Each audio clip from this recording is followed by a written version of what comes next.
Hello dears, welcome back. എല്ലാവരും സുഖമായിട്ടിരിക്കുന്നു എന്ന് വിചാരിക്കുന്നു. അങ്ങനെ വീണ്ടും ഇവിടെ ഒരു ദോശ സീസൺ തുടങ്ങുകയാണ്.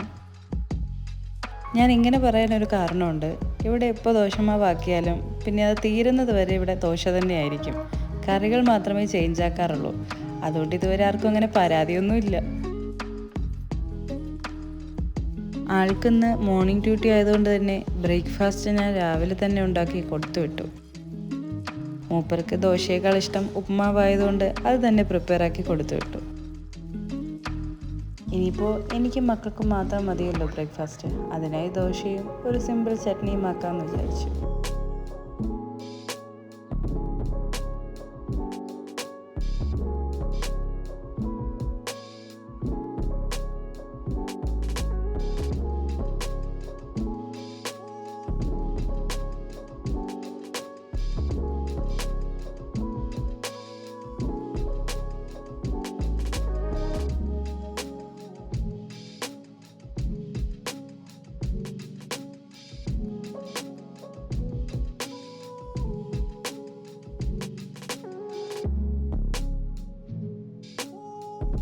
എന്നും ഇങ്ങനൊരു കാഴ്ചയൊന്നും കാണാൻ പറ്റില്ല. കാരണം രണ്ടുപേരും ഒരുമിച്ച് അങ്ങനെ ഇരുന്ന് കഴിക്കാറില്ല. മോളിരുന്നാലും മോൻ്റെ പിറകെ ഞാൻ നല്ലപോലെ ഓടിയാൽ അവൻ എന്തെങ്കിലും കഴിക്കാറുള്ളൂ. ഇന്ന് എന്ത് തോന്നിയെന്നറിയില്ല, നമ്മുടെ കൂടെ വന്നിരുന്നു, അവനും കഴിക്കാമെന്ന് പറഞ്ഞു.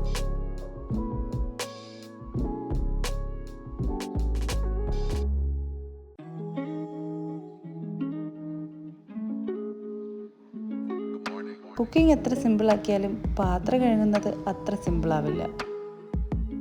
പല കാര്യങ്ങളിലും സമയം ലാഭിക്കാമെന്ന് വിചാരിക്കുന്നതൊന്നും ഈ പാത്രം കഴുകുന്ന കാര്യത്തിൽ നടക്കാറുമില്ല.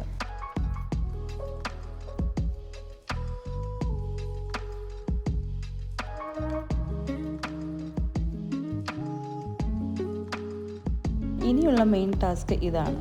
ഫിഷ് ക്ലീനാക്കി കട്ട് ചെയ്ത് റെഡിയാക്കണം. പൊതുവേ എനിക്ക് ഫിഷ് ക്ലീൻ ചെയ്യാനും കട്ട് ചെയ്യാനൊക്കെ നല്ല ഇഷ്ടമാണ്. ഞാൻ ടൈം എടുത്ത് അതിനായിട്ട് നിന്ന് ചെയ്യാറുണ്ട്. എന്നാൽ ചില ടൈമിൽ എനിക്കത് ഇഷ്ടമേ അല്ല. അതെന്താണെന്ന് അറിയില്ല. അത് ആലോചിക്കുമ്പോഴേ ഞാൻ വിചാരിക്കും ആ ഫ്രിഡ്ജിൽ നിന്ന് ഫിഷിൽ നിന്ന് വെളിയിലെടുക്കേ വേണ്ട എന്ന് വിചാരിക്കുന്ന ദിവസങ്ങളും ഉണ്ട്.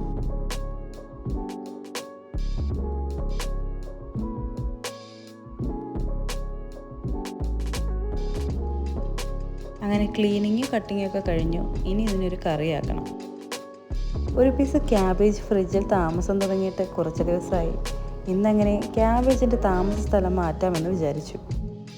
അങ്ങനെ ഇരുന്നപ്പോൾ രണ്ടാളും ദാ ഇങ്ങെത്തി. ക്യാബേജിൻ്റെ പരിപാടി തുടങ്ങാമെന്ന് വെച്ചപ്പോൾ ഒരു കോളിംഗ് ബെല്ല്, ഒരു കൊറിയർ വന്നതാണ്. അത് ഞാൻ അതുപോലെ എടുത്ത് മാറ്റി വെച്ചിട്ട് ബാക്കി പരിപാടിയിലേക്ക് പോയി.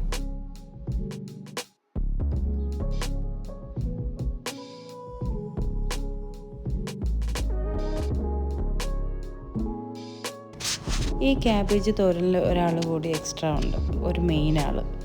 ആ ആളെ ഞാൻ വഴിയെ പരിചയപ്പെടുത്താം. ഇപ്പോൾ തൽക്കാലം ഞാൻ ഇതിൻ്റെ റെസിപ്പി ഒന്ന് പറയാം. ക്യാബേജും ഒരു സവാളയും ചെറുതായി അരിഞ്ഞ് കടുക് താളിച്ചതിൽ ചേർത്തിളക്കി പാകത്തിന് ഉപ്പ് കൂടി ചേർത്ത് മൂടി വെച്ച് ഒരു 6 to 7 മിനിറ്റ്സ് കുക്ക് ചെയ്യുക. ഇടയ്ക്കിടയ്ക്ക് മൂടി തുറന്ന് ഇളക്കി കൊടുക്കാൻ മറക്കണ്ട.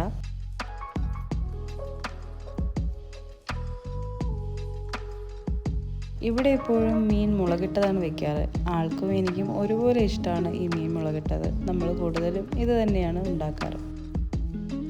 ആൾ ഊണ് വീട്ടിൽ വന്നിട്ടാണ് കഴിക്കാറ്. എത്തുമ്പോൾ എന്തായാലും 3 മണി കഴിയും.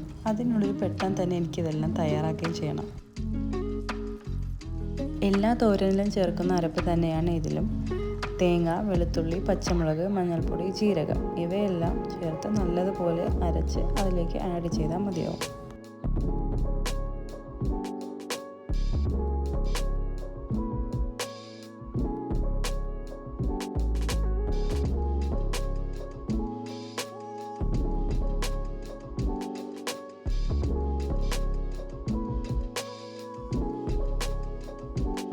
പാകമായ ക്യാബേജിലേക്ക് അരച്ച് വെച്ച തേങ്ങ കൂടി ആഡ് ചെയ്ത് നല്ലതുപോലെ മിക്സ് ചെയ്ത ശേഷം കുറച്ചുകൂടി ഒന്ന് അടച്ചു വെച്ച് വേവിക്കുക.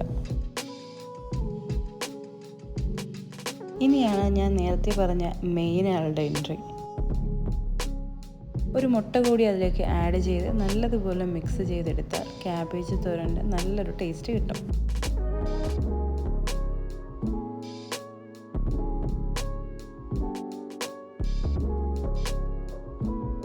അങ്ങനെ എല്ലാം റെഡിയായി കഴിഞ്ഞപ്പോൾ പെട്ടെന്ന് തന്നെ ആളെത്തി. നല്ല വിഷമം വന്നുകൊണ്ട് ലഞ്ചൊക്കെ പെട്ടെന്ന് തന്നെ കഴിച്ചു. വീഡിയോ ഒന്നും എടുക്കാൻ പറ്റിയില്ല. അതിനുശേഷം പെട്ടെന്ന് തന്നെ നമ്മൾ പുറത്ത് പോകാനൊരു പ്ലാൻ ഇട്ടു, ഒരു ചെറിയ ഔട്ടിങ്.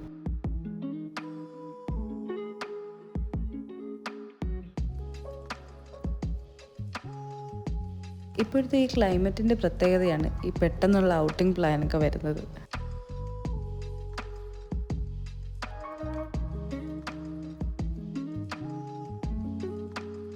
അങ്ങനെ ചെറുതായിട്ടൊക്കെ ഒന്ന് കറങ്ങി ഒരു ചായയൊക്കെ കുടിച്ച് ഞങ്ങളിങ്ങ് പോന്നു.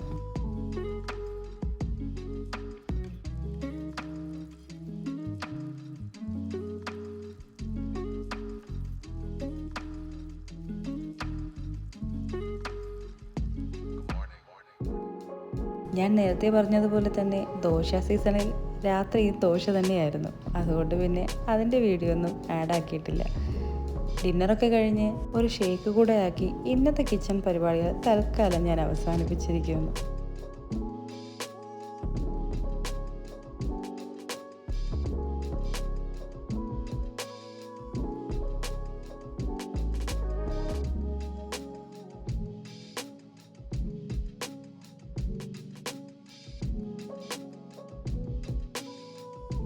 അപ്പോൾ അത്രയ്ക്ക് തന്നെയുള്ളൂ ഇന്നത്തെ വിശേഷങ്ങളും കുക്കിങ്ങും കാഴ്ചകളും ഒക്കെ. എൻ്റെ ഈ വീഡിയോ ഇഷ്ടമായെങ്കിൽ എല്ലാവരും ലൈക്ക് ചെയ്യണം, ഷെയർ ചെയ്യണം, സബ്സ്ക്രൈബ് ചെയ്യണം. അപ്പോൾ ഇനി നെക്സ്റ്റ് വീഡിയോയിൽ കാണാം. ബൈ.